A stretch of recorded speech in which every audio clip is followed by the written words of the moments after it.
Irree murtaa'e anima Qoffaa wanni biraan jiru. Wanni fuudhaaf heeruma tattaa'e yookaan immoo heerumni warra hin fuudhinii fagaateef sodaattuudha. Kana jechuun nama biroo bultii nama biroo ilaaltee kan kee raaguu waan jalqabdeefi. Inni lammaffaa immoo hawwiin machoofteerta. Namni hundinuu osoodhaan machaa'ee as jira malee hundisaatu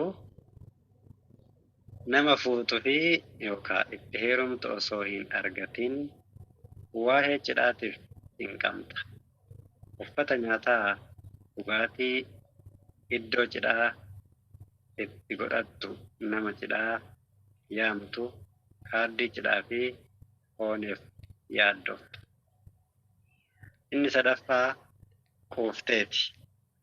Fuudha dhiisanii taa'uun akka kootitti quufummaadha jedheetti yaada.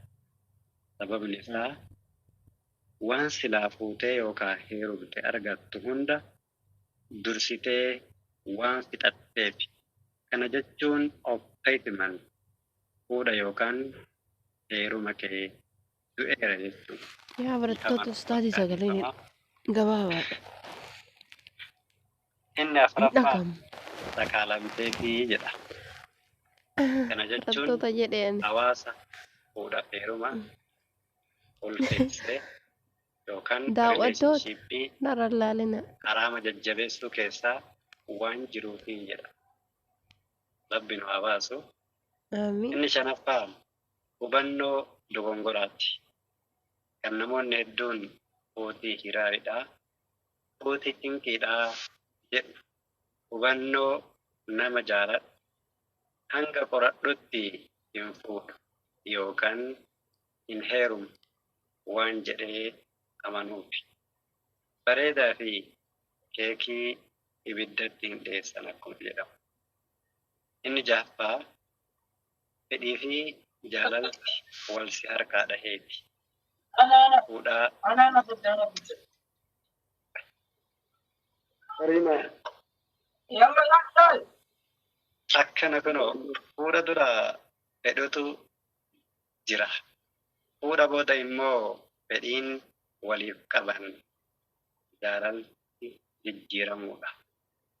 Kanaaf deebii kana jennaani akka gorsaatitti immoo warroota fuudha dhabee taa'uun akkuma beekamu fuudhaa fi heerumni ajaja rabbii ta'uun alatti yeroo ilma namaaf uumamarraa jalqabee seera jiruu fi jireenya keessaa isa tokkodha. Kanaafuu xiyyeeffannoo kan kee gara fuudhaa garagalchi. Inni lammaffaa dubartiin dhiira yookaan dhiirri dubartii barbaaduun haala uumamaa keenya keessaa tokko ta'ee osoo jiruu hawaasni addunyaa baay'een jireenya rabbii itti ajajee fi uumamaa ta'e kanatti yeroo fayyadaman hin mul'atan. Keessattuu gareen dargaggoota jireenya mi'aawaa fi mijaawaa kana dhiisuun yeroo isaatti dorgommii yookaan immoo yeroo isaatiin tasatti yeroo dabarsuun ni mul'ata. Kana dhiisanii jaalala yeroo keessa seenuun kabajaa fi guddina fuudhaaf heerumaa keessa jiruu irraanfatanii akka lubbuun jara isaanii ajajetti deemaa jiru. Namni nyaatu, namni dhugu, akkasumas namni fayyaa qabu waatti hajamuun hin oolu natti fakkaata. Fuudhaaf heeruma waliin yaaduun waliin marartaa'uu fi jaalala dhugaatiin marfame dhabanii asii fi achiraa ta'aa jiru. Raatuu kana dhiifnee karaa sirrii rabbii fi rasuulli sallallahu alaihi wasallam irra nu kaahan irra haa deemnu isiniin jechaa kan warratti سلامتا كوتين كوكبا السلام عليكم وعليكم ورحمة السلام. الله وبركاته. وعليكم السلام ورحمة الله تعالى وبركاته. وبارك الله فيكم وفينا وأطال الله عمركم سنين جزاء جنة وجزاكم الله خيرا. درس بريدة بناوة عن المتاوى أفودة نما كفاسو ورفودة خرج بيس وبرسني الزواج ألا أيها الشباب الزواج إيه فودا بقتنا تيار ورنير وي دواتة في غير تور بكري تبقى كان غير دواتي يوكان دلومت أما وتو إراما بلطة لانتنيني مسير نمي الله نيني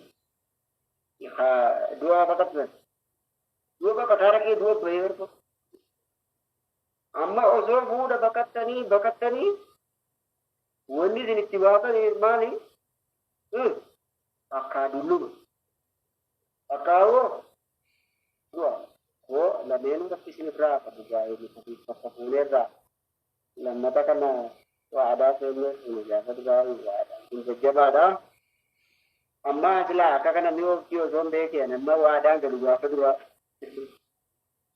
ta muslim kitab wa ya ta ko ba purula wo de gole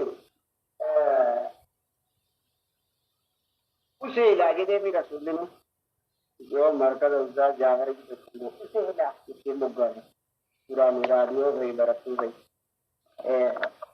दम मजीद पूरा दुबर्ती ना पूरी ये रही शमर्री हमारा के जदिर तने में मैं आता के सत्य उबलाल तने दुबर्ती गोसा पूरी जिरती जन ताका जन्ने चूड़ा इसी संपूर्ण ये नहीं जन्ना फांस केती आजानी किस जन्ना वजीनी किस जन्ना वन्नी तीन को तून दी जम्मू मचित इसी लंबता मरकी तून राजी मरकी तून इसी अक्कमी जन्ना इसी गनमा गिजे जारते सुबी सलाते जापुर धोकोती मरका जारता बांके क्या जारती गलगला अकलती काबा का राजा बुला नहीं तुम कहीं का आज याद करे जाबा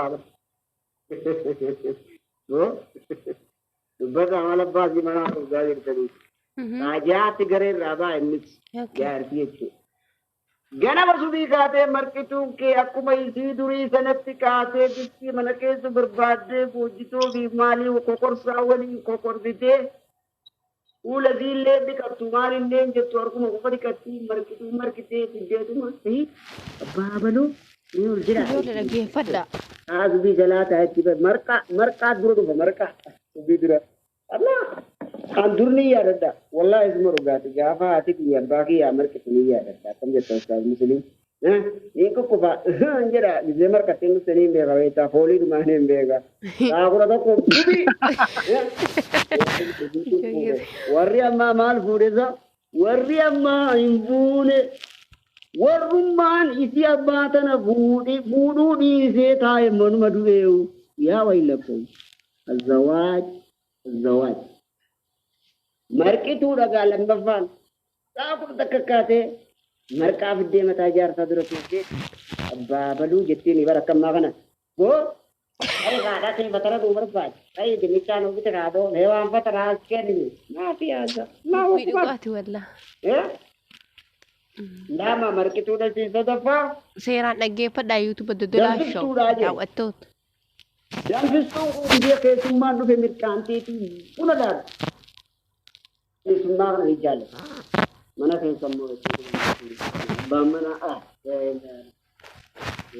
यात्री भी अकुल जलावा तो ते करो मना कैसा वाम देखती है ये सुम्मा क्यों चूजाल लगती है मिले ना वांगे तू वरुवा कबर ले इस्ते कब इसीन अफरफा दंसी तूड़ा जेरी बहान अल्लाह दंसी तो Aribat ya dah kai si Rasul je kan gayo je to bang ko anu Rasul uddul la bate je sallallahu namdi dan fitu bude uddul wala bata ibin dan fiti yo azidan nagandu pa asken it Arramaadu akkana goon wayi jiru biyya kana oo Itoophiyaa Allahu akbar hiisi gaa kitaabteetu seenu kana keessaa gaa maratadhaadhaa Ustaaz Muhammad Awwal immoo dhalaan sadii jira jedhe kitaaba inni barreesse keessatti immoo gaaf tokko eebbisiisuuf deemnaati yoo rabbi jee sadii jira jedhe inni kan isaa immoo baasum Ustaaz Muslim karaa sagantaatti si deebisa. الله لا إله إلا الله الله أكبر دبي فديسين كتامي Agoo kitaaba banee ka'een dhiisee nan cufe. قابل نشاط كان أبوه بنبر ندو بركان تسلم زي هذا دوران ما قابل كتابة كراتو كتنا سيجلا مدو كتابنا قابل نشاط كان ندو سيجلا Akka kalamaan jala barreessee beeku kitaabni kaayee matuma siin shamarre.